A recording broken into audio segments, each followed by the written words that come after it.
Introducción. ¿Alguna vez se han detenido a pensar en la esencia de su propia existencia, más allá de las distracciones y los quehaceres diarios?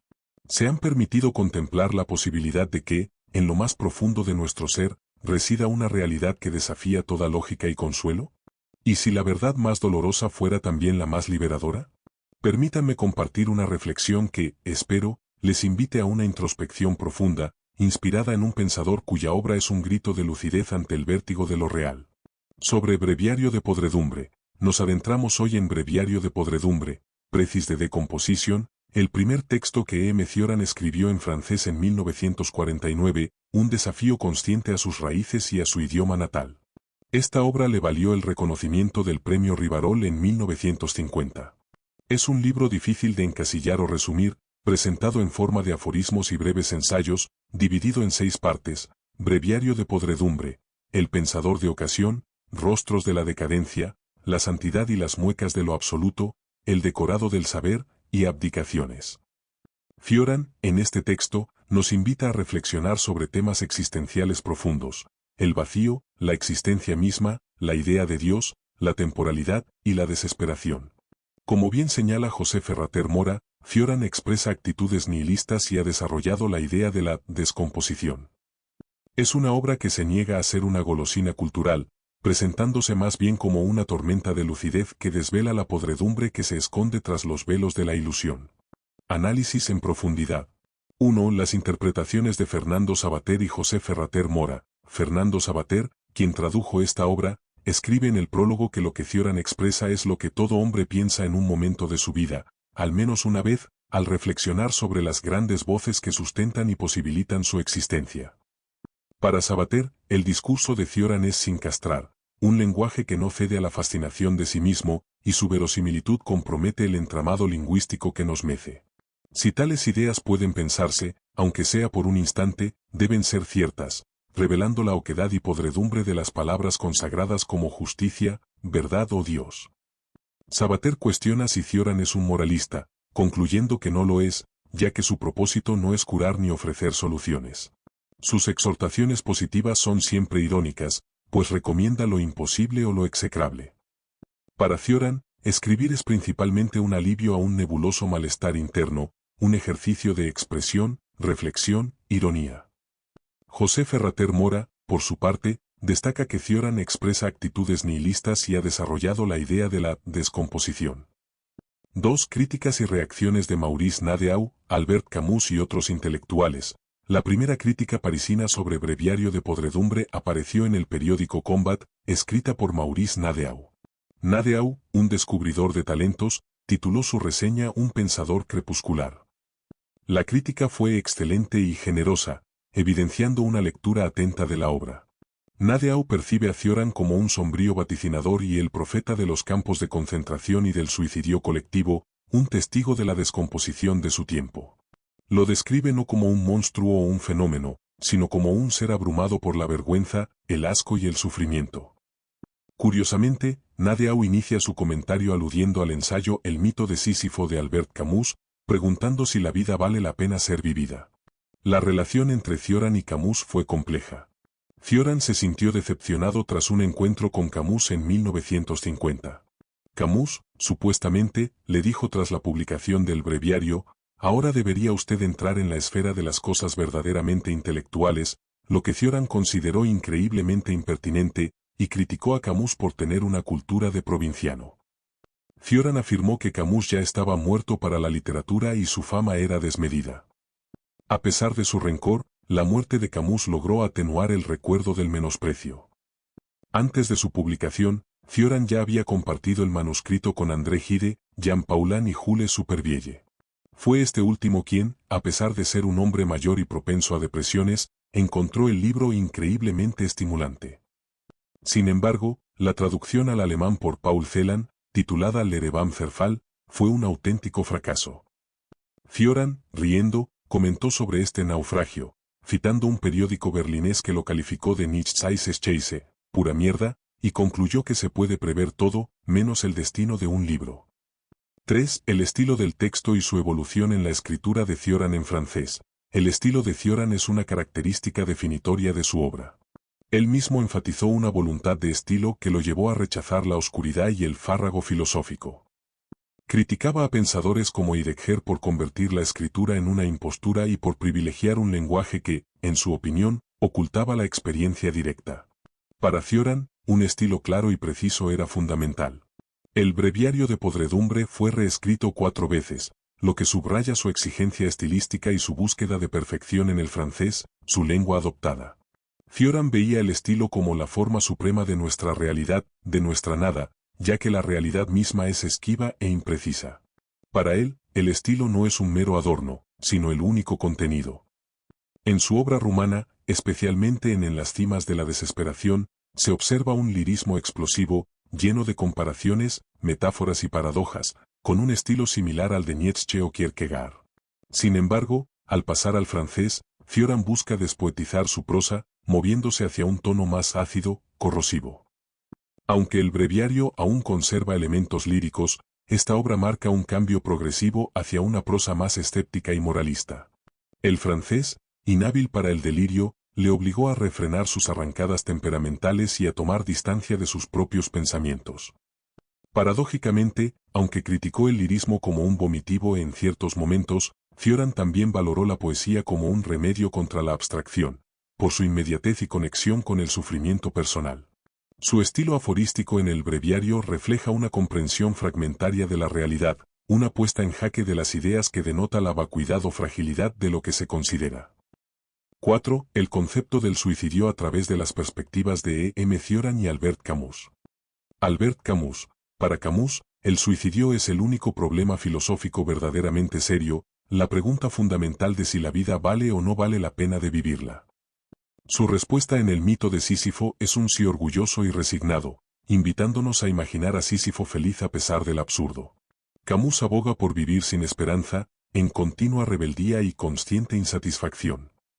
Para él, el absurdo es la espesura y extrañeza del mundo, el carácter inhumano de lo humano, y el divorcio irreconciliable entre nuestra sed de absoluto y la irracionalidad de la realidad.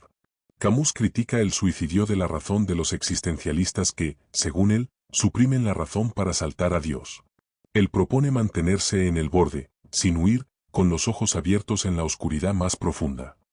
E. M. Cioran. Cioran considera la vida una maldición y la muerte la mejor opción.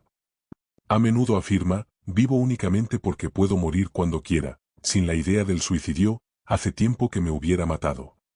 Para Cioran, la idea del suicidio es positiva y serenante, un recurso supremo que nos da libertad y nos calma. Es el único derecho otorgado al hombre frente a Dios, su última garantía. Los sabios antiguos veían el suicidio como una prueba de madurez. Sin embargo, y esto es crucial, Cioran nunca lo recomienda ni lo practica. Para él, suicidarse sería afirmar demasiado, tomarse la vida demasiado en serio. El suicida es, paradójicamente, un optimista que ya no puede serlo, no un verdadero escéptico. Su radical escepticismo lo lleva a la máxima indiferencia, impidiéndole el acto. Él observa que solo los humanos tienen un yo capaz de perpetrar el suicidio, convirtiéndolo en un gesto imposible. Comparación. Ambos pensadores ven el suicidio como una cuestión filosófica fundamental. Sin embargo, mientras Camus busca una afirmación de la vida a pesar del absurdo, Cioran habita en una desesperación que, irónicamente, su escepticismo impide que se concrete en el acto suicida. Para Schopenhauer, el suicidio es una afirmación de la voluntad, no una huida, y no soluciona nada, una postura con la que Cioran coincide en la inutilidad del acto. 5. El concepto del sentimiento de muerte como límite existencial en Cioran. El sentimiento de muerte es un concepto transversal en toda la obra de Cioran, aunque aparece explícitamente en su primera obra rumana, En las cimas de la desesperación, 1934. Es una inquietud vital en la que el ser humano se intuye poseído por la muerte en cada momento de su existencia. Esta percepción trastoca el tono normal de la vida, revelando una realidad desprovista de sentido y dominada por el dolor y la agonía, culminando en una intuición trágica de la vida. Cioran se consideraba un especialista de la muerte desde los 22 años, experimentándola a través del conocimiento y la emoción. Para él, solo se comprende la muerte si se siente la vida como una agonía prolongada, donde vida y muerte se mezclan. La muerte no es un problema externo, sino una realidad inaccesible y misteriosa que nos constituye. Es un fenómeno simultáneo, una danza entrelazada con la vida. Esta intuición es una afección ininterrumpida que susurra su presencia desde lo más profundo del alma. El reconocimiento de este sentimiento lleva a la anulación o pérdida de una noción de sustancia personal, vinculándose con la vacuidad y la inanidad de la vida. Cioran ilustra esta idea diciendo, respiro por prejuicio. Y contemplo el espasmo de las ideas, mientras que el vacío se sonríe a sí mismo. Vivir se convierte en una constante agonía, donde cada día es un día menos de vida y uno más de muerte, una autodestrucción. Este sentir es profundamente personal e introspectivo. Quienes no lo experimentan son optimistas que ignoran la verdadera naturaleza del sufrimiento y la muerte. El sentimiento de muerte más puro se da en aquellos que, aun con buena salud, sienten el decaer de sus fuerzas vitales. Este sentimiento es perverso porque hace palpable el padecimiento de ir muriendo, incluso deseándolo. Aunque no promete una plenitud vital, fuerza al individuo a enfrentar sus limitaciones y a volcarse en lo indescifrable e irremediable. Lejos de disminuir la vida, la dota de profundidad. 6. Aspectos controvertidos de la vida de Cioran. La vida de Cioran, tal como se refleja en sus obras y testimonios, estuvo marcada por aspectos que lo definen y, a su vez, lo hacen controvertido. Su insomnio crónico fue un detonante clave de su filosofía. Él afirmaba que la vida solo era soportable gracias al sueño, y el insomnio lo obligaba a una lucidez ininterrumpida de 24 horas, revelándole la inanidad de la filosofía y convirtiendo el paraíso en tortura. Mostraba un profundo desprecio por la humanidad y sus convenciones, una aversión a la vida y el nacimiento. Llegó a decir que prefería ir a un campo de concentración antes que leer una novela, revelando su odio por los escritores, especialmente los novelistas. A pesar de recibir premios como el Rivarol, rechazaba la fama y el éxito, considerándolos un malentendido. Su constante contradicción era otra de sus facetas distintivas, tanto en sus juicios intelectuales como en sus estimaciones personales. Se definía como un escéptico que ocasionalmente se sentía tentado por algo más que la duda, pero rechazaba etiquetas como nihilista o pesimista, prefiriendo pensador privado. Esta es, en cierto modo, una forma de antifilosofía, pues aborrecía las ideas indiferentes y solo pensaba cuando estaba triste. Veía la filosofía como una huida del sufrimiento existencial y el lenguaje como un engaño o un saludable trampear. Su visión del mundo estaba teñida de la descomposición y la nulidad de todo. 7. Comparación del pensamiento negativo. Arthur Schopenhauer y Émile Cioran. Schopenhauer es considerado el padre del existencialismo y Cioran una de las mejores plumas del siglo XX francés. Ambos se sitúan en la corriente del pensamiento negativo o pesimismo, abordando el sufrimiento como la única verdad innegable. Similitudes. Visión de la libertad humana. Ambos niegan la libertad plena del hombre, concibiéndolo como un títere de una fatalidad secreta o la voluntad. La conciencia de esta falta de libertad, sin embargo, abre la vía a un tipo de comprensión. Naturaleza del sufrimiento. El sufrimiento es central e ineradicable para ambos. Es la única certeza que obtenemos de la vida, más allá de cualquier duda. Finalidad de la existencia. Ven la existencia como inherentemente vacía y sin sentido, una rueda absurda que no puede dejar de girar. Consideran que el propósito de la vida es una ilusión. Influencia del budismo. Ambos tienen una profunda conexión con el budismo, especialmente en la idea de no querer o no ser para mitigar el sufrimiento. La negación de la voluntad de vivir en Schopenhauer se alinea con este principio. Cioran aspira al no ser. Ateísmo y Dios. Aunque ateos, Cioran y Schopenhauer constantemente dialogan con la figura de Dios. Cioran lo hace más explícitamente, llegando a Dios no por fe, sino por escepticismo, lo que da lugar a una visión herética. Ambos ven a Dios o la religión como un consuelo que encubre la precariedad humana o como una fuente de fanatismo. Crítica a la historia. Ambos ven la historia como un mal, un desfile de falsos absolutos y una mezcla indecente de banalidad y apocalipsis.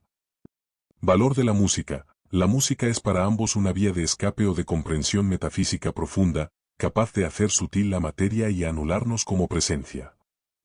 Destrucción del yo. Ambos destruyen la noción del yo, considerándolo una ilusión o un producto de la voluntad/sufrimiento.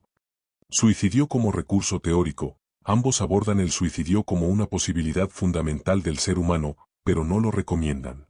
Para Schopenhauer, suicidarse es afirmar la voluntad, no huir de ella, y no soluciona nada. Para Cioran, es tomar la vida demasiado en serio. Diferencias. Estilo, la distinción más evidente. Schopenhauer es un filósofo de sistema, con un estilo medido y sobrio que busca una verdad alcanzable. Cioran, en contraste, adopta un estilo aforístico, fragmentado y anárquico, que refleja su desconfianza hacia el lenguaje y la coherencia. Su escritura es una necesidad fisiológica para evitar el delirio o el suicidio. Soluciones y humanismo. Schopenhauer, a pesar de su pesimismo, ofrece una vía de redención a través del ascetismo y la santidad, negación de la voluntad y el arte, mostrando un hilo de esperanza y un humanismo. Cioran, con su escepticismo radical, no propone ninguna solución, rechazando cualquier intento de reformar o modelar al hombre. Su visión es más descreída, nada afirmativa y sin solución posible. Rol de la filosofía. Schopenhauer busca activamente ser reconocido como filósofo. Cioran rehúye la etiqueta de filósofo, viendo la filosofía como un antídoto contra la tristeza o un engaño que nos aleja del sufrimiento directo. Tipo de escepticismo. El escepticismo de Cioran es más radical, doloroso y abarcador que el clásico. No es un ejercicio intelectual, sino una duda de la carne que le impide dogmatizar y le revela el sufrimiento como la única verdad. Schopenhauer, aunque escéptico, aún busca una verdad que pueda ser alcanzada a través de su sistema. 8. La interpretación de Cioran de la condición humana a través del fracaso, y la centralidad del fracaso en su obra. La obra de Cioran está profundamente marcada por una obsesiva atracción por el fracaso, considerándolo un modo fundamental de interpretación antropológica. La condición humana, para él, es inherentemente una ruptura, grieta, desgarradura. Su trabajo es una hermenéutica de la ruina humana, que explora las experiencias fallidas, las desilusiones y las múltiples caídas que el hombre sufre. El fracaso no es solo un concepto teórico para Cioran, sino una experiencia vivida que plasma en sus textos, convirtiéndose en una vía para comprender las carencias que nos definen. Contrario a la intuición, para Cioran, el fracaso no es sinónimo de desesperación o resignación. Más bien, encuentra una paradójica voluptuosidad en la desilusión y el incumplimiento. La decepción, en su visión, es positiva porque permite desatarse de las ficciones y representaciones que nos vinculan aún al mundo. De hecho, afirma que el fracaso es el verdadero medio de intensificar la vida, de experimentarla hasta el fin, de superar las mentiras y las falsas consolaciones. En una frase impactante, Cioran llega a decir: «Bienvenidos sean mis fracasos. Les debo todo lo que sé». Esto vincula directamente el sufrimiento con el saber, conformando una sabiduría trágica que se deriva del reconocimiento del fracaso como una impronta permanente de la naturaleza humana. Cada instante que pasa es un fracaso, siendo la esencia misma del tiempo. Esta ignorancia de la forma que tomará el fracaso es lo que, paradójicamente, genera el encanto de la vida. Para Cioran, esta perspectiva pesimista, lejos de aminorar la vida, la acrecienta con la fortaleza de reconocer sus fracturas. 9. La relación de Cioran con el vacío y el ennui. El vacío, vide, y el hastío, ennui, son experiencias centrales en la obra de Cioran, funcionando como respuestas a la incongruencia y la fragmentación de la condición humana. El vacío, vide para Cioran, el vacío es un éxtasis escéptico, una revelación que anula la validez y la realidad de todas las ideas. Es el no ser despojado de sus cualidades negativas, el no ser transfigurado. Él concibe el vacío como lo que nos ayuda a liberarnos de cualquier idea, arruinando la idea del ser. Experimentar el vacío modifica nuestra relación con el mundo, haciéndonos no ser ya de aquí de la misma manera que antes. Aunque Cioran lo ve como una posibilidad de redención teórica y un referente positivo, su alcance es limitado por la persistencia del deseo y la voluntad humana. Su afirmación respiro por prejuicio. Y contemplo el espasmo de las ideas, mientras que el vacío se sonríe a sí mismo subraya esta conexión. El hastío, en muy a diferencia del vacío, el hastío es una analogía negativa. Se presenta como la insustancialidad de todo, una percepción lúcida y desencantada de cualquier manifestación temporal. Es una enfermedad supremamente imprecisa y no localizada que afecta al cuerpo sin dejar rastro y se insinúa en el alma sin marcarla. Es una convalecencia incurable. Está estrechamente relacionado con el sentimiento de muerte, particularmente en su manifestación como agotamiento vital, pérdida de ilusiones y falta de un sustrato metafísico que sostenga la existencia. Tanto el vacío como el hastío revelan la incapacidad del hombre para asimilar una realidad intrínsecamente insustancial, que se desvanece ante la más mínima duda. La conciencia misma, para Cioran, es la génesis de nuestros fracasos. Síntesis y cierre reflexivo. Hemos recorrido la obra de E. M. Cioran, una demolición radical de nuestras ilusiones más arraigadas. Su breviario de podredumbre es una invitación a la lucidez más cruda, un espejo que nos devuelve la imagen de una humanidad desgarrada y sin rumbo fijo. A través de sus aforismos y ensayos, Cioran nos confronta con la idea de la decadencia como condición intrínseca, no solo de las civilizaciones, sino de cada individuo. Su estilo, que evolucionó de un lirismo apasionado a una prosa corrosiva en francés, es un reflejo de su compromiso con la verdad más incómoda, aquella que surge del sufrimiento y el desengaño.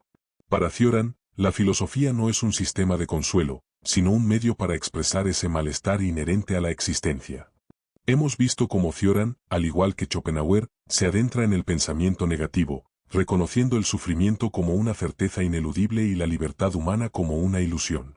Sin embargo, mientras Schopenhauer vislumbra una tenue luz de redención en el ascetismo o el arte, Cioran se niega a ofrecer soluciones, sumergido en un escepticismo que lo conduce a la indiferencia máxima. La posibilidad del suicidio se presenta como la única garantía de libertad, un pensamiento serenante que, irónicamente, Cioran no lleva a cabo por no tomarse la vida demasiado en serio.